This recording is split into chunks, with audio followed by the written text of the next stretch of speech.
Sister. குஷியா இருக்கிறீங்களா? ஓம் சாந்தி brother. குஷியா இருக்கேன். இன்னைக்கு வந்து யோபு 13வது அதிகாரம் நம்ம பார்க்குறோம். அதை படிக்கலாம் சிஸ்டர். Okay brother.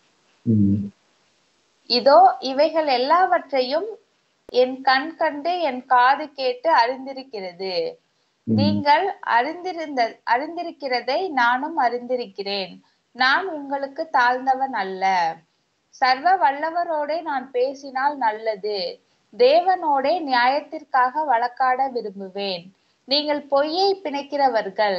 நீங்கள் எல்லோரும் காரியத்துக்குதவாத வைத்தியர்கள். நீங்கள் பேசாமல் இருந்தால் நலமாகும். அது எங்களுக்கு ஞானமாயிருக்கும். நம்ம ஞானத்தை சொல்லும் பொழுதும் எல்லாரும் இதான் சொல்லுவாங்க இல்லையா? நம்ம ஞானத்தை சொன்னா கர்மத்தின் விதி இதனா அதெல்லாம் கம்முன்னு இருங்க, அதெல்லாம் பேசாதீங்க, அதெல்லாம் தெரியாது, அப்படி ஒதுக்கிடுவாங்க. அதேதான் இவரும் பேசுறாரு. நீங்க பேசுறதெல்லாம் பொய்யே, காரியத்துக்கு உதவாத வைத்தியர்கள், நீங்க வாயை மூடிட்டு இருந்தா அது உங்களுக்கு நல்லா இருக்கும் அப்படின்னு சொல்றாரு. படிங்க சிஸ்டர். நீங்கள் என் நியாயத்தை கேட்டு என் உதடுகள் சொல்லும் விசேஷங்களை கவனியுங்கள். நீங்கள் தேவனுக்காக நியாயக்கேடாய் பேசி அவருக்காக வஞ்சகமாய் வசனிக்க வேண்டுமோ? அவருக்கு முக தாட்சிணியம் பண்ணுவீர்களோ? தேவனுக்காக வழக்காடுவீர்களோ?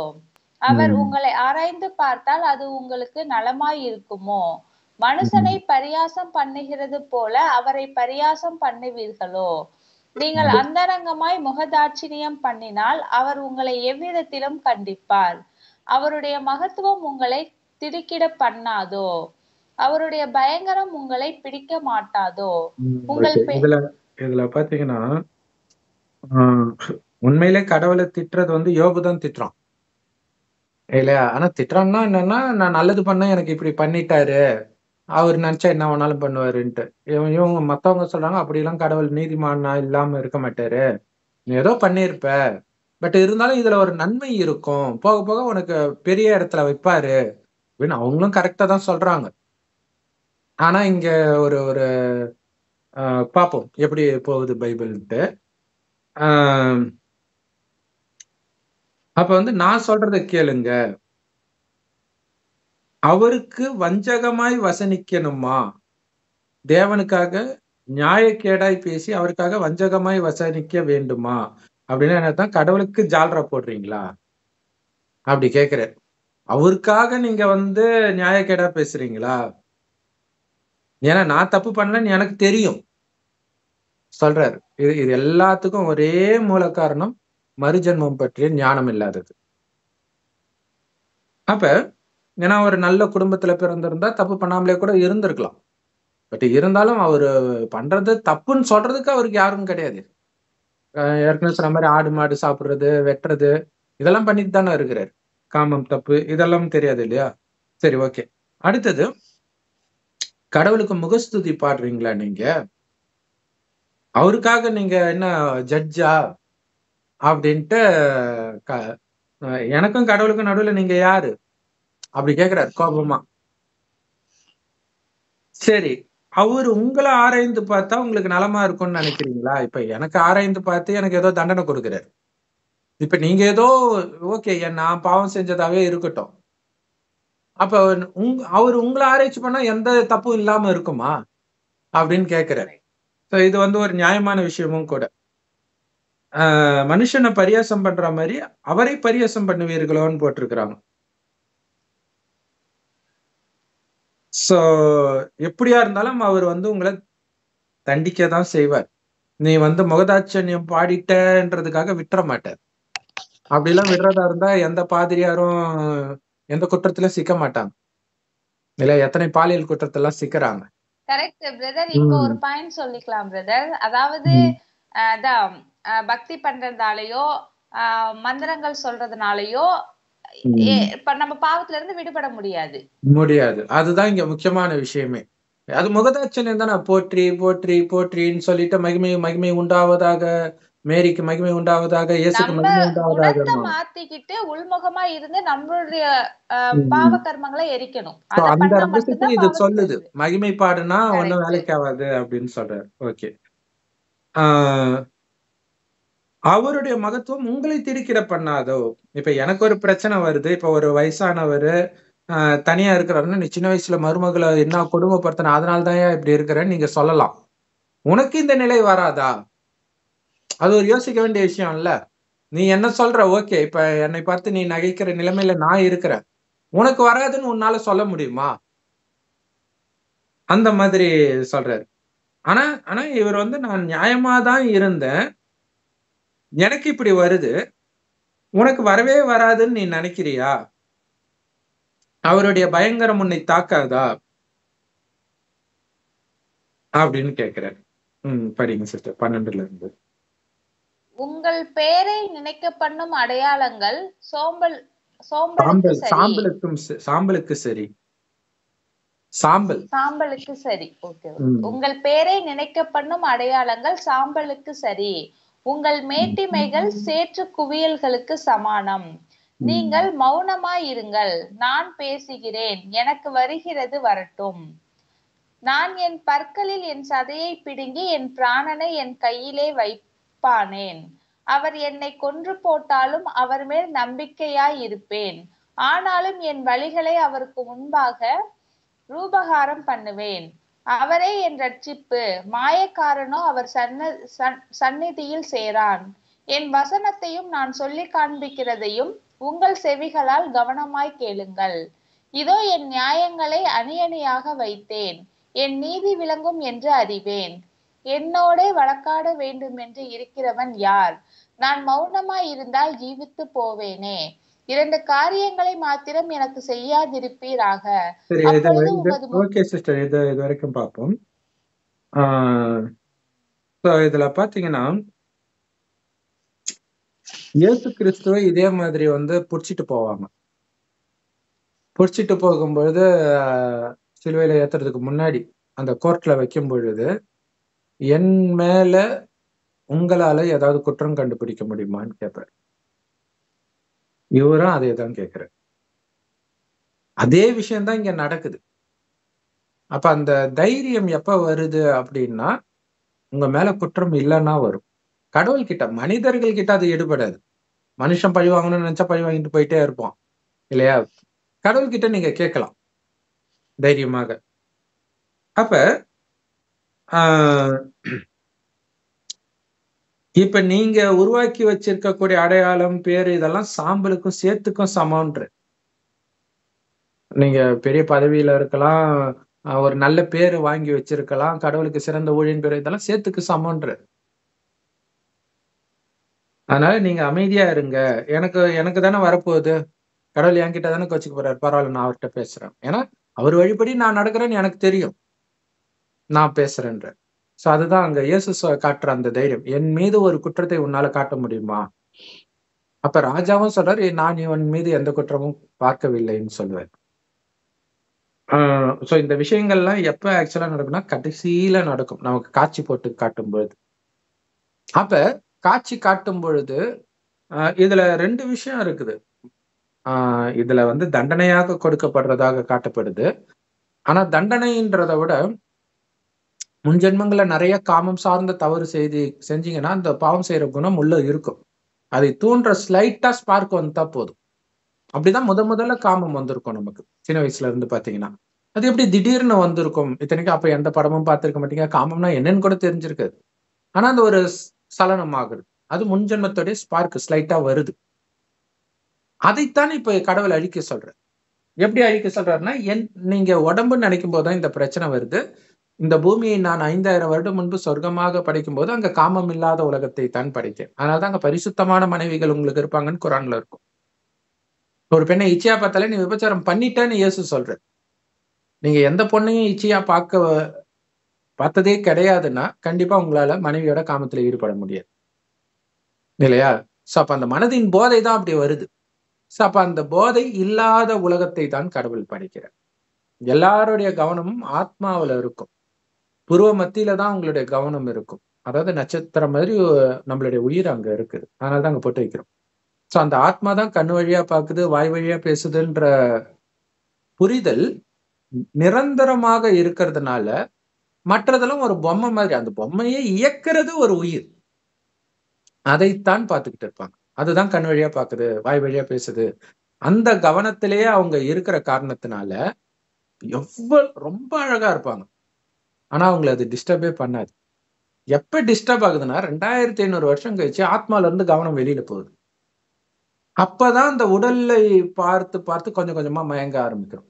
இன்னைக்கு காமத்துல விழுறதுக்கு காரணம் பாத்தீங்கன்னா, அந்த சின்ன வயசுல ஒண்ணு அந்த பாட்டு, அது கொஞ்சம் கொஞ்சமா அந்த லவ் சாங் எல்லாம் போதை ஏத்திக்கிட்டே இருக்கும். அடுத்தது நீங்க படத்தை பாக்குறீங்க. பார்க்கும்போது ஜென்ரலா குழந்தைங்களாம் நம்ம குழந்தையா இருக்கும்போதே யோசிச்சு பாருங்களேன். யார் முகத்தையும் பெருசாலாம் பார்க்க மாட்டோம். நமக்கு அது ஞாபகம் கூட இருக்காது. நம்ம அப்பா அம்மாவும் கூட பெருசா ஞாபகம் இருக்காது. இயல்பாகவே அப்படித்தான் இருப்போம். எதை கவனிப்போம்னு நமக்கே தெரியல. அதுக்கப்புறம் இந்த சினிமாவுல பாத்தீங்கன்னா, நீங்க ஸ்கிரீனே தான் பார்த்துட்டு இருக்க போறீங்க. அப்ப அவங்களுடைய முகத்தை நல்லா க்ளோஸ் அப்ல காட்டதான் போறாங்க. நான் சொல்றது எம்ஜிஆர் சிவாஜி காலத்து படத்திலே.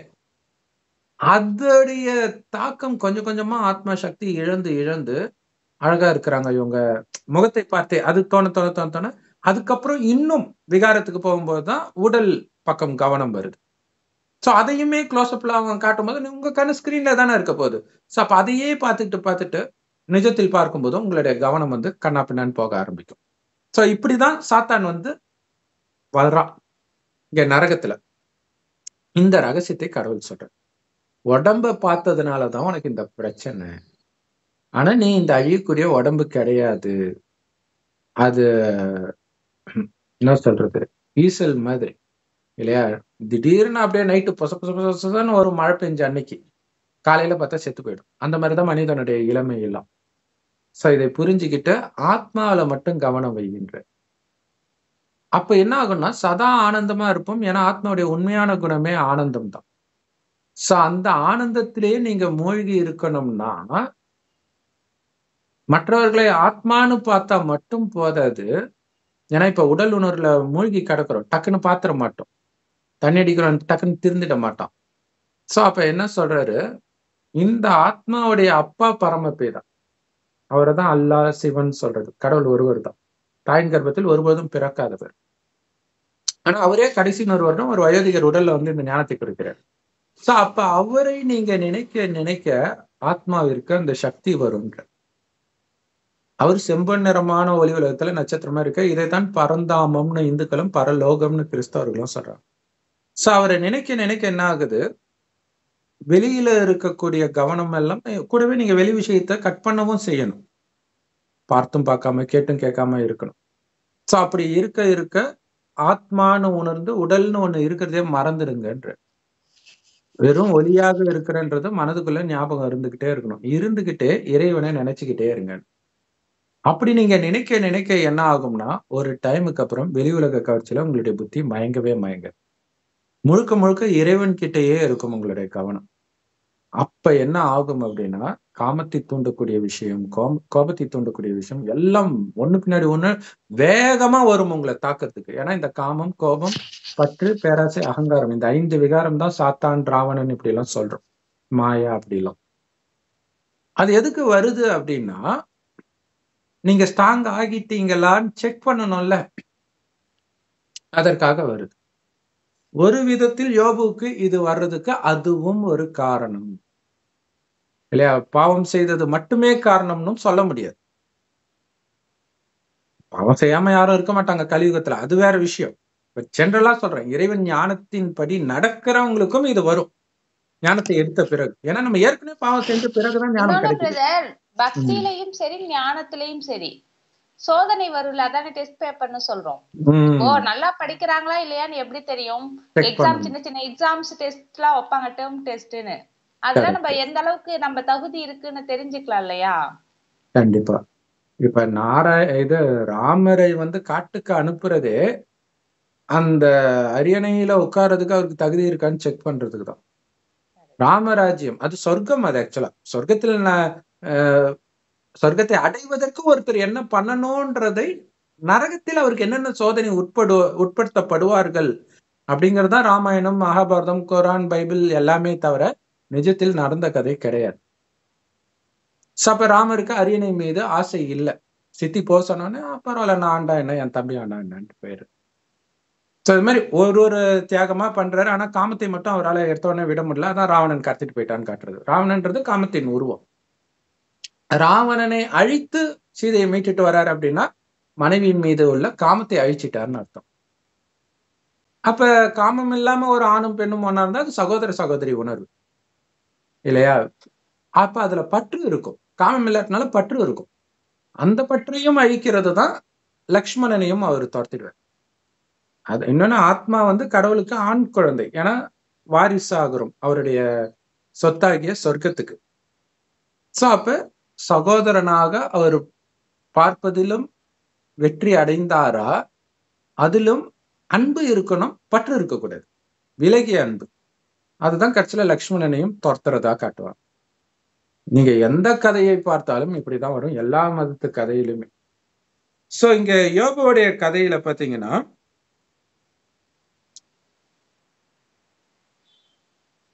இந்த மாதிரி பிரச்சனை வரும் பொழுது எப்படி இருக்கிறான்னு சோதிக்கிறதுக்காகத்தான் இங்க சாத்தான கடவுளை அனுப்புனதா காட்டுறாங்க. அப்ப இறைவனை விட்டுட்டு போயிட்டானா, திட்ட ஆரம்பிச்சிட்டானா அப்படின்ட்டு. அப்ப புலம்புறாரு, கடவுள் தான் இதை பண்றாருன்னு நம்புறாரு. அது தப்பு ஆக்சுவலா. ஆனா அது சோதனைன்றது இருக்குது. ஆனால் அந்த சோதனையும் உங்களுக்கு வழி இல்லாமல் இருக்கணும் அப்படின்னா அதற்கான வழிதான் உங்களை ஆத்மான்னு என்னை நினைவு செய்ய செய்ய உடல் உணர்வே மறந்து ஆனந்தமாக இருப்பீங்கன்றார். அந்த ரகசியம் சொல்லப்படல எந்த மதத்திலுமே. ஏன்னா அப்படி சொல்லணும்னா கடவுள் எங்க இருக்காரு, எப்படி இருக்காருன்னு தெரிஞ்சாதானே அவரை நினைக்க சொல்ல முடியும். பைபிள்ல சிருஷ்டிகராக கர்த்தரை பாலிய பருவத்தில் நினைன்றாங்க. அது அவங்களுக்கு தெரியல. கடவுள் எப்ப நம்மை குழந்தையாய் படைக்கிறாரோ, குழந்தைன்னா பெரிய ஆள் தான், நம்ம இறைவன் ஞானத்தை கேட்கும்போது கடவுளுக்கு குழந்தையாகும். இதுதான் நமக்கு பாலிய பருவம், குழந்தை பருவம். இப்ப அவரை நினைக்கிறதன் ஆதாரத்தில் தான் ஆத்மாவிற்குள்ள சக்தி நிரம்பி அடுத்த 5000 வருடம் தாக்கு பிடிக்குது. அதுல 2500 வருடம் சொர்க்கத்தின் சுகத்தையே அனுபவிக்க போறோம். அப்படிப்பட்ட சக்தியை நிலையை நீங்க அடைஞ்சிட்டீங்களா, உண்மையிலே காமத்தை வென்றுட்டீங்களா அப்படின்னு மத்தவங்க கேட்பாங்க. அப்ப கடவுள் போட்டு காட்டுவார். அந்தரங்கம் வெளியரங்கமாகும்ட்டு பைபிள்ல இருக்கும் வேற ஒரு இடத்துல. அப்ப கணவன் மனைவி ஒன்னா இருந்தாலும் இவங்க காமம் இல்லாமல் இருந்தாங்கன்றத கடவுள் காட்டுவார். அப்பதான் அவங்க எல்லாம் ஆச்சரியப்படுவாங்க, எப்படி இது முடிஞ்சது? ஏன்னா தனியா இருக்கிற பாதிரியாரே விழுறாரு, சாமியாரே விழுறாரு, கன்னியாஸ்திரியே விழுறாங்க. ஆனா இவங்க குடும்பத்துல இருந்துகிட்டே எப்படி காமம் இல்லாம இருக்க முடிஞ்சது? அதுதான் இறைவனுடைய ஞானம். இறைவனை நினைச்சுக்கிட்டே இருக்கணும் அப்படிங்கிற வழி நாம எல்லோருக்கும் கொடுத்தாலும் எல்லாரும் கேட்கறது கிடையாது. அப்ப சொல்லுவார், இந்த மாதிரி காமம்னா என்னன்னே தெரியாத பச்சை குழந்தை மாதிரி இருக்கக்கூடிய இந்த சகோதரன் அல்லது சகோதரி உலகத்தை ஆளணுமா, அல்லது காமத்தை கடைசி வரை விட முடியாம இருக்கிற இத்தனை பேர்ல ஒருத்தர் ஆளணுமான்னு கேட்பார். ஒவ்வொரு மத ஸ்தாபகர்களும் எழுந்து கிடப்பாங்க. மதத்தை ஸ்தாபனை பண்ண வராங்களா, இயேசு, நபி, புத்தர், அவங்களும் இந்த கடைசி ஜென்மத்துல பாத்தீங்கன்னா காமத்துலதான் எழுந்து கிடப்பாங்க. அவங்களால வெல்ல முடியாது. அதனாலதான் அவங்களால அங்க வர முடியல சொர்க்கத்துக்கு. நரகத்துல தானே மதங்கள் வருது. கடந்த 2500 வருடம் தானே மதங்கள் வருது. 2500 வருடம் நரகம் தான். அதுக்கு முன்னாடி தான் சொர்க்கம். அப்பதான் எல்லாருடைய ஆசீர்வாதமும் கிடைக்குது. பா அந்த மாதிரிலாம் நம்மளால முடியாதுப்பா, அவங்களே ஆக்கிடுங்கப்பா அப்படின்றோம்.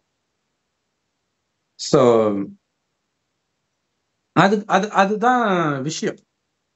அதுக்காகவும் வரும் சோதனை. ஏன்னா எப்படியா இருந்தாலும் உலகம் அழுகி போகுதுன்னா எல்லாரும் இறந்துதான் ஆகணும். எப்படியும் இறக்க போறாங்க. அந்த இறப்பையே ஒரு சோதனையா வச்சிடலாமே. ஏன் அந்த மரணத்தை அவன் தாங்கிக்கிறானா பாப்போமே. அப்படி அதே மாதிரி சொத்து அழிகிறது இல்லையா? பெரிய பெரிய கோடீஸ்வரர்லாம் ஒரு செகண்ட்ல அப்படி தரமட்டம் ஆகுறதெல்லாம் பாக்குறோம். உக்ரைன்ல எவ்வளவு பெரிய கோடீஸ்வரர்லாம் இருந்திருப்பான், அப்படியே நாட்டை விட்டு போயிட்டாங்கல்ல எல்லாரும். பாலஸ்தீன்ல எல்லா இடத்துலயும் இந்த மாதிரி எல்லாம் நடக்கும். இந்த மாதிரி டெஸ்ட்னாலையும் அது நடக்கும் அப்படிங்கிறத புரிஞ்சுக்கிட்டீங்கன்னா அந்த துக்கம் உங்களுக்கு துக்கமாக அனுபவமாகாது, சுகமாக அனுபவமாகும். ஆனா இதை சொல்லிக் கொடுக்க எந்த மதத்திலும் இல்லை. இறைவன் இப்ப நேரடியாக பிரம்மகுமாரிகள் மூலமாக கொடுக்கிறார் இந்த ஞானத்தை. அதை மூலமாக தான் எல்லாத்துக்கும் நம்ம விளக்கம் கொடுக்க முடியுது. கடவுளுடைய ஞானத்தை வைத்து, சொந்த ஞானம் கிடையாது. சரி, அப்ப நான் என் பல்லுனால என் சதையே நான் பிடுங்கி பிராணனை கையில வைப்பானேன் அப்படிங்கிற அந்த மாதிரி ஒரு கொடூரமான நோய். ஆனாலும் ஒண்ணு சொல்றாரு, என்னை கொன்று போட்டாலும் அவர் மேல் நம்பிக்கையா இருப்பேன். இது ஒரு டெஸ்ட் பேப்பர். விட்டுட்டு போறாங்களா இல்லையா? அந்த நேரத்துல கடவுளை வெறுக்கிறவங்க எல்லாம் இருக்கிறாங்க. இது ஒரு பிரதர் சொன்னார், என்னை துண்டு துண்டா வெட்டி போட்டாலும் நான் கடவுளை விட மாட்டேன் அப்படின்னு. ஆனாலும் என் வழியை வந்து கடவுள் முன்னாடி நான் காட்டணும். நான் என்ன பாவம் செஞ்சிருக்கிறேன் அது பின்னாடியும் கேட்பாரு. எனக்கு பாதுகாவல் அவரு தானே. அவர் சந்நிதியில மாயக்காரன் வர முடியாதே.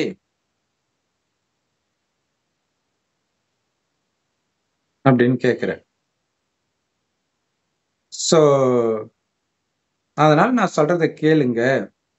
என் நியாயத்தை எல்லாம் நான் அணி அணியா வைக்கிறேன். அப்ப உங்களுக்கு தெரியும் என் பக்கம் நியாயம் இருக்குதுன்ட்டு அப்படின்ட்டு. ஆனா இது என்னன்னா, ஒரிஜினலா வந்து நீங்க பண்ண தேவையில்ல. எல்லாமே காட்சியாக கடவுளே காட்டிடுவார். இந்த சோதனை கடவுள் சொல்றாரு, நீங்க என்னதான் கஷ்டப்பட்டாலும் நீங்க அடைய போற சொர்க்கத்தின் சுகம் அளவற்ற செல்வத்துக்கு முன்னாடி அதெல்லாம் ஒண்ணுமே இல்லை, வாங்கிக்கோங்கன்ற இல்லையா? அதுதான் விஷயம். ஏன் பைபிள், குரான் எல்லாமே சாரி ராமாயணம், மகாபாரதம் எல்லாமே அந்த சோக கீதமே வாசிக்கிறது காரணம் அதுதான். ஏன்னா இது கலியுகத்துல நடக்குது. கலியுகம் மோசமானவர்கள் தான் இருப்பாங்க. சொத்தை அபகரிக்கிறதுல இருந்து எல்லாமே கள்ள தொடர்புல போவாங்க. எது போனாலும் இறைவன் நினைவு. அவன் போறதுனால நிறைய பேர் அப்படி போனாங்க. கணவன் அப்படி போயிட்டா அப்ப நான் மட்டும் ஏன் ஒழுக்கமா இருக்கணும்?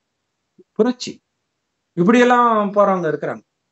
நான் கடவுளுடைய மனைவி இல்லையா? உடலற்ற இறைவனுடைய மனைவி நான். அவருக்கு நான் பதிவிரதையாக இருக்கேன். அப்ப இந்த கணவனோடு கூட காமம் இல்லாமல் இருக்கும்போதுதான் நீங்க கடவுளுக்கு உண்மையா இருக்கிறீங்கன்னு அர்த்தம். சோ அவரை நினைக்க நினைக்கதான் இந்த சக்தி வரும். சோ இப்ப இவர் கேட்கிற, என் கூட யார் வழக்காட முடியும் வரீங்களான்னு கேட்கிற. நீங்க மௌனமா இருந்தா நான் செத்து போயிடுவோம் வாங்கன்னு கூப்பிடுறாரு இவரே. அது படிங்க சிஸ்டர் 20ல இருந்து.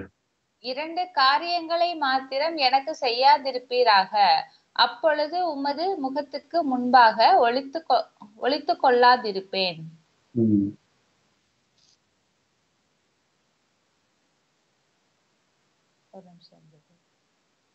உம்முடைய கையை என்னை விட்டு தூரப்படுத்தும், உம்முடைய பயங்கரம் என்னை கலங்க பண்ணாதிருப்பதாக. நீர் கூப்பிடும் நான் உத்தரவு கொடுப்பேன், அல்லது நான் பேசுவேன், நீர் எனக்கு மறுமொழி சொல்லும். என் அக்கிரமங்களும் பாவங்களும் எத்தனை, என் மீறுதலையும் என் பாவத்தையும் எனக்கு உணர்த்தும். நீர் உமது முகத்தை மறைத்து என்னை உமக்கு பகைஞனாக எண்ணுவானேன். காற்றடித்த சருகை நொறுக்குவீரோ, காய்ந்து போன துரும்பை பின் தொடருவீரோ. மகா கசப்பான தீர்ப்புகளை என் பேரில் எழுதுகிறீர். என் சிறு வயதின் அக்கிரமங்களை எனக்கு பழிக்க பண்ணுகிறீர். என் கால்களை தொழுவடித்து போட்டு என் வழிகளை எல்லாம் காவல் பண்ணுகிறீர். என் காலடிகளில் அடையாளத்தை போடுகிறீர். இப்படிப்பட்டவன் அழுகி போகி வஸ்து போலவும் பொட்டரித்த வஸ்திரம் போலவும் அழிந்து போவான். இப்ப இவர் கேட்கிறார், 2 காரியம் மட்டும் கடவுள் கிட்ட பண்ணாம இருந்தீங்கன்னா நான் என் முகத்தை ஒழிச்சிக்க வேண்டாம் பயந்துகிட்டு. உன்னுடைய கையை என்னை விட்டு தூரப்படுத்தும். கடவுள் சோதிக்கிறத நிறுத்துங்கன்னு சொல்றார். உம்முடைய பயங்கரம் என்னை கலங்க பண்ணாது இருப்பதாகன்ட்டு இவர் சொல்றாரு. ஆனா கடவுள் சொல்றாரு, ஒரிஜினலா கடவுள் சொல்றது, கடைசி நேரத்துல உலக அழிவுல நீங்க எங்க இருக்கிறீங்கன்னு கவலைப்படாதீங்க. என் நினைவில் இருந்தால் செம்பன் நிறமான ஒளிவலத்தில் நட்சத்திரம் மாதிரி அவர் இருக்கார், நானும் அங்கதான் இருக்கிறேன் நட்சத்திரம் மாதிரி. அந்த நினைவிலே இருந்தீங்கன்னா நான் உங்க கூட இருக்கிறேன், உங்களுக்கு ஒண்ணும் ஆகாதுன்ற. கடவுளுடைய ஞானத்துக்கும் இதுக்கும் எவ்வளவு பெரிய வித்தியாசம் பாருங்க. இத கடவுள் சைக்கோ மாதிரி விட்டு வேடிக்கை பார்க்குற மாதிரி காட்டுறாங்க. ஆனா கடவுள் அப்படி சொல்றாரு. இதெல்லாம் நடக்கும். ஆனால் என் நினைவுல இருந்தா உங்க கூட இருக்கும். உடல் வந்து நீங்க செய்த பாவத்திற்கான தண்டனையை உடல் மூலமாக, நோய் மூலமாக அனுபவிக்கிறத மாதிரி ஒரு ஈஸியான வழி கிடையாதுன்ற. ஏன்னா மனிதர்கள் மூலமாக அனுபவிச்சா அது கொடூரமானது. அது ஏற்கனவே வந்து தாவீதோ யாரோ ஒருத்தருக்கு அது மாதிரி 3 சாய்ஸ் கடவுள் கொடுப்பார். உனக்கு நோய் கொடுக்கவா, அல்லது ஊர் ஃபுல்லா கொள்ளை நோய் விடவா, அல்லது எதிரிகள் உன்னை துரத்தட்டுமா, அந்த மாதிரி கேட்பார். அப்ப நான் கடவுள் கையால விழுறேன், எனக்கு நோய், அதாவது கொள்ளை நோய் கேட்பார். அந்த 3 நாள்ல ரொம்ப இதாயிடும். ஸோ அது எதுக்கு அப்படின்னா, 3 நாள் கொள்ளை நோயும், 3 மாதம் எதிரிகள் உங்களை துரத்துவாங்க, இல்லாட்டினா 3 வருஷம் பஞ்சம் பட்டினின்னு வரும். இப்போ 3 வருஷம் பஞ்ச பட்டினி எவ்வளவு கொடூரமா இருக்கும். அது 3 நாள் நோயில சரியாயிடுதுன்னா எவ்வளவு பெரிய விஷயம் இல்லையா? ஸோ இந்த ரகசியத்தை பைபிள்ல இருக்குது. பட் அதை எடுத்து சொல்றதுக்கு யாரும் இல்லை. நமக்கு அந்த ஞானத்தை கடவுள் சொன்னதுனால நம்ம இப்ப சொல்றோம். சரி, அப்ப உம்முடைய பயங்கரம் என்னை கலங்க பண்ணாதிருப்பதாக. அதுக்கு என்ன பண்ணணும் அப்படின்னா, இறைவன் நினைவிலே இருந்தா எதுவுமே இருக்காது. கடவுள் சொல்றாரு, அந்த மாதிரி ஹாஸ்பிட்டல்லே இருந்தீங்க அப்படின்னா உங்களுக்கு காட்சி காட்டிக்கிட்டே இருக்கும், சொர்க்கத்தின் காட்சி என்ற. அப்புறம் எதுக்கு பயம் வரப்போகுது? அப்ப இவருக்கு வந்து மோசமான சொப்பனம் வருது, பயமா இருக்குதுன்னு சொல்றாருன்னா, ஒரே ஒரு விஷயம், கடவுளை நினைக்கிறது எப்படின்னு சொல்லி கொடுக்கல. அதான் பிரச்சனை. பாவம் எல்லாருமே நிஜமாலே நம்ம கொடுக்குறோம், ஆனா அதை புரிஞ்சிக்காம, ஏய் நான் உனக்கு சொல்லி கொடுக்குறேன் வாடான்றாங்க. நீங்க கடவுளை விட நீங்க பெரிய உயர்ந்தவரா? இங்க கடவுள் பரமபிதா வந்து பேசிட்டு இருக்கிறார். சோ அதை அவங்களால புரிஞ்சிக்க முடியல, பாவமா இருக்கு. சரி, நீங்க என்ன கூப்பிடுங்க, நான் உள்ளேன் ஐயா சொல்றேன், பேசுறேன், நான் சொல்றது கேளுங்க. நான் அப்படி என்ன பாவம் பண்ணேன், என்ன நீங்க சொன்னதை மீறின, எனக்கு உணர்த்துங்க கேட்பாங்கல்ல எல்லாரும்.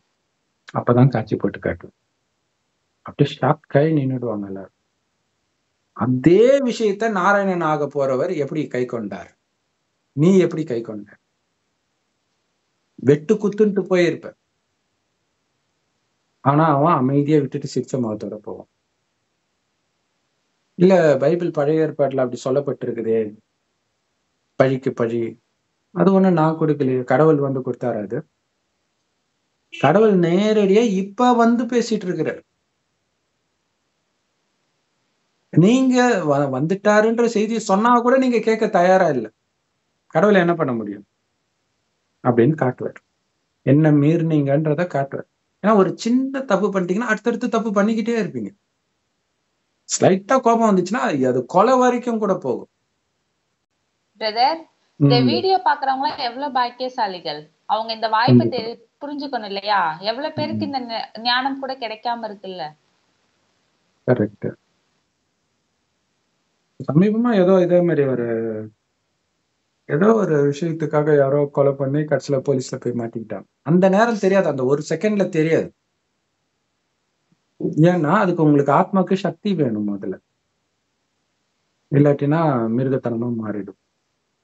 அந்த சக்திக்கு தான் இறைவனை நினைக்க நினைக்கதான் அவரை மாதிரியே அன்பே சிவன்றோம் இல்லையா, அன்பின் சொரூபமாக மாறும். ஆனா நம்ம எப்படி புரிஞ்சுக்கிறோம், கடவுளுக்கு இப்படியும் குணம் இருக்குது, அப்படியும் குணம் இருக்குது, கடவுளே கொலை பண்ண சொன்னாரு. பைபிள்ல நிறைய கதை அப்படியே தான் வரும். ராமாயணத்திலயும் வரும், மகாபாரத்திலயும் வரும், குரான்லயும் வரும், எல்லாத்துலயும் வரும். ஏன்னா இதெல்லாம் மனித வழி, கடவுள் வழி கிடையாது. கடவுள் நமக்குள்ள இருக்கக்கூடிய 5 விகாரங்களை அழிக்க சொன்னதா அவங்க வெளியில மனிதர்களை அழிக்கிற மாதிரி காட்டிட்டாங்க. அதான் பிரச்சனை. சோ அப்ப கடவுள் காட்டுவார், வந்தாங்களா, ஆத்மாதான் நீனு வழி காட்டினாங்களா, அதனால தானே நீ நட்சத்திரத்தை தொங்க விட்டுருக்கிற கிறிஸ்துமஸ்ல. அந்த நட்சத்திரம் தான் நீ கடவுள் அப்படிதான் இருக்கிறாருன்னு தானே காட்டினாங்க. இந்த நட்சத்திரத்தை சொல்லி சொன்னாங்களே உனக்கு புரியலையான்னு கேட்பார். இவர் கேட்கிறார் கடவுள் கிட்ட, உன்னுடைய முகத்தை மறைத்து என்னை உனக்கு பகைவனாக ஏன் நினைக்கிற? ஏன்னா அவருக்கு உடம்பு கிடையாது. முகத்தை மறைஞ்சிருந்து ஏன் வாலி மேல அம்பு விட்டாருன்னா அவருக்கு உடம்பு கிடையாது. விட்ட அம்பு ஸ்தூல அம்பு இல்லை, ஞான அம்பு. ஞானத்தை சொல்கிறார். ஆதியில் தேவனிடம் வார்த்தை இருந்தது, அந்த வார்த்தையே தேவனாய் இருந்தது, அதன் மூலம் சிருஷ்டி படைக்கப்பட்டதுன்னு இருக்கும். இல்லையா? கடவுள் வெளியில தெரியாது, கண்ணுக்கு தெரியாத நுட்பமான ஒளிப்புள்ளி கடவுள். ஆத்மாவும் அப்படித்தான். அவருக்குன்னு உடம்பு கிடையாது, அதனால இன்னொருத்தர் உடம்புல வர்றாரு. அப்ப மறைஞ்சிருந்து இருக்கிற மாதிரி இருக்கு. அவருக்கு எதிரியா கடவுள் நம்மளை மாத்துறாரா? கிடையாது. அவர் ஒரே ஒரு தடவை வந்து ஞானத்தை கொடுத்துட்டு போயிடுறாரு. அவரும் இந்த 5000 வருட நாடகத்தில் கட்டுப்பட்டிருக்காரு. அவரு வர வேண்டிய டைம் இவ்வளவுதான் கொடுக்கிறார். அப்ப யாரெல்லாம் எடுக்கிறாங்களோ சொர்க்கத்துக்கு வந்துடுறாங்க. சொர்க்கம் முடிஞ்சு நரகத்துக்கும் வரதான் செய்வாங்க. வரும்போது துக்கத்தின் உச்சம் வரும்போது உங்களுக்கு இந்த ஞானத்தை கொடுக்கிறார். அந்த நேரம் நீங்க அவரை கைவிட்டுட்டு கடைசியில புலம்பி அவரை திட்டி என்ன பிரயோஜனம்? அப்ப பாவத்தை உணர்த்தோம்னா இதைதான் காட்டுவார். ஃபர்ஸ்ட் நீங்க என்னென்ன பண்ணீங்கன்னு. இதெல்லாம் பாவம்னு எனக்கு தெரியாது, அது சொல்றதுக்கு தானே அவங்க வந்தாங்க, கேட்டியா? கேட்பார். அவரு பகைவனா ஆக்கல, நீங்க பகைவன் இல்ல, கடவுளை விட்டு போயிட்டீங்க. சாத்தான் வழியை புடிச்சிட்டீங்க கடவுளுடைய வழின்னு நினைச்சிட்டு. மனித வழி எல்லாமே சாத்தானுடைய வழிதான். மதங்களை கடவுள்ல படிச்சார், மனிதர்கள் தான் படிச்சாங்க. மனிதன்னா யாரு? கடவுள் ஒருத்தர் தான்னா மீது எல்லாரும் மனிதர்கள் தான். அது மேல இருந்து வந்த பரிசுத்த ஆவியா இருந்தாலும் சரி, எதா இருந்தாலும் சரி, மலக்குகள், தேவதைகள், சொர்க்கத்தில் வாழ்ந்த தேவதைகள், அவங்களதான் இந்துக்கள் கோயில் கட்டி கும்பிடுறோம், அவங்களும் மனிதர்கள் தான். உயர்ந்த மனிதர்கள். கடவுளுடைய உன்னதமான படைப்பு நாராயணன். அவரே கடவுள் கிடையாது. அவருக்கு இந்த ஞானத்தை கொடுக்கிற பரமபிதா சிவபெருமான் தான் கடவுள். அவர் வந்து இந்த ஞானத்தை இப்ப கொடுக்கிறார். அதனால அவரை விட்டு போறது நீங்களே தவிர அவரு கிடையாது. கடைசி வரைக்கும் உங்க யார் மூலமாவது தூதர்கள் மேல தூதர்கள் அனுப்பிக்கிட்டே இருக்க. இந்த ஞானத்தை எடுத்து மத்தவங்களுக்கு சொன்னீங்கன்னா நீங்க தான் தூதர்கள். இதுவரைக்கும் வந்ததெல்லாம் மதத்தை உருவாக்க வந்த மதஸ்தாபகர்கள் மட்டுமே. அவங்க சொர்க்கத்தையா உருவாக்குனாங்க. இன்னும் உலகம் மோசமா தானே போச்சு. அப்ப ஏற்கனவே காத்துனால அடிக்கப்பட்ட சருகு பறந்து வருது, அதை போய் உட்கார்ந்து நொறுக்கிட்டு இருப்பீங்களான்னு கடவுளை கேட்கிறாரு இவரு. காய்ந்து போன துரும்ப மீண்டும் மீண்டும் பின்தொடர்ந்து அதை அடிச்சுக்கிட்டே இருப்பீங்களா, செத்து போன பாம்பு அடிக்கிற மாதிரி அப்படின்னு கடவுளை மேல பழி போட்டு இவர் பேசுற. மகா கசப்பான தீர்ப்புகளை வந்து என் மேல எழுதுறீங்க அப்படின்னு சொல்ற. சோ கசப்பான தீர்ப்பை என் மேல எழுதுறீங்களேன்ற கடவுள் கிட்ட. அவர் எழுதல, நீங்க தான் எழுதுறீங்க. உங்க கையிலே பேனா கொடுத்துட்டார், உன் தலைவிதி எப்படி இருக்கணும் நீயே எழுதிக்கோன்ற இல்லையா? அவரை நினைத்து காமம், கோபம், பற்று, பேராசை, அகங்காரத்தை வென்று விட்டால் இதுவரைக்கும் அதனாலதான் நம்ம நிறைய பாவம் செஞ்சிருப்போம். அத்தனையில இருந்து நீங்க தப்பிக்கிற வழியை அவரு கொடுக்கிறார். அவர்கிட்ட போய் நான் உத்தம, நீ அநியாயமா எனக்கு தண்டனை கொடுக்கறேன்னு கேட்கிற. எப்படி இருக்குது பாருங்க. சரி, சோ இது நிறைய பேருக்கு வந்து அப்படியே ஒண்ணுமே புரியாது. அதனால நிறைய பேர் வந்து உனக்கு பைபிளே தெரியல, அதுல இருக்கிறது தானே நாங்க படிக்கிறோம். தனியா இப்ப மற்றவர்களை பார்த்தீங்கன்னா எங்கேயோ ஒரு இடத்துல இருந்து வசனத்தை படிப்பாங்க, ஒரு வசனம் விடாம படிக்கிறோம். படிச்சுட்டு உண்மையிலே கடவுள் எப்படி இருக்காருன்னு அவருடைய மகிமையை பாடுறோம் நம்ம, இல்லையா? இங்க இவரு கடவுளை நிந்தனை பண்ணிட்டு இருக்கிறாரு. அதானே பண்ணிட்டு இருக்கிறாரு. அவர் பாவிகளையும் மன்னிக்கிறவரு, இவரு நான் உத்தமா அவர் என்ன பழி வாங்கிட்டு இருக்கிறாருன்னு சொல்லிட்டு இருக்கிறாரு. சரி, என் சிறு வயதின் அக்கிரமங்களை எனக்கு பலிக்க பண்ணுகிறீர். சின்ன வயசுல நான் தெரியாம ஏதாவது பண்ணிருப்பேன், அதுக்கெல்லாம் நீ இப்ப பழி வாங்குறியான்னு கேக்குறேன். தெரியாம பண்ணாலும் தப்பு தானே. இப்ப என் குழந்தை ஆகுன்ற போது கையை பிடிக்க மாட்டீங்க, சாத்தான் கையே பிடிச்சிட்டு இருக்கீங்க. அவர் என்ன பண்றது? என் கால்களை தொழுவடித்து போட்டு என் வழிகளை எல்லாம் காவல் பண்ணுகிறீர், என் காலடிகளில் அடையாளத்தை போடுகிறீர். சோ இது சரியா நம்மளுக்கு புரியல. மொத்தத்துல அவர் வந்து தொடர்ந்து துரத்திக்கிட்டே இருக்கிறாரு, டார்ச்சர் பண்றாரு அப்படின்னு வருது. இப்படிப்பட்டவன் அழுகி போற வஸ்து போலவும் பொட்டரித்த வஸ்திரம் போலவும் அழிந்து போயிடுவேனே, நீ இப்படி பண்ணனா நான் என்ன பண்ணுவேன் அப்படின்ட்டு புலம்பி இருக்கிறாரு. நான் உண்மையில கியூரியாசிட்டியா இருக்குது, இது எப்படி இருக்கும்ட்டு அப்படியே வரிசையாவே நம்ம பார்ப்போம். அதுல உள்ளதுபடியே வருவோம், எப்படி வருதுன்ட்டு பார்ப்போம். ஓம் சாந்தி சிஸ்டர்.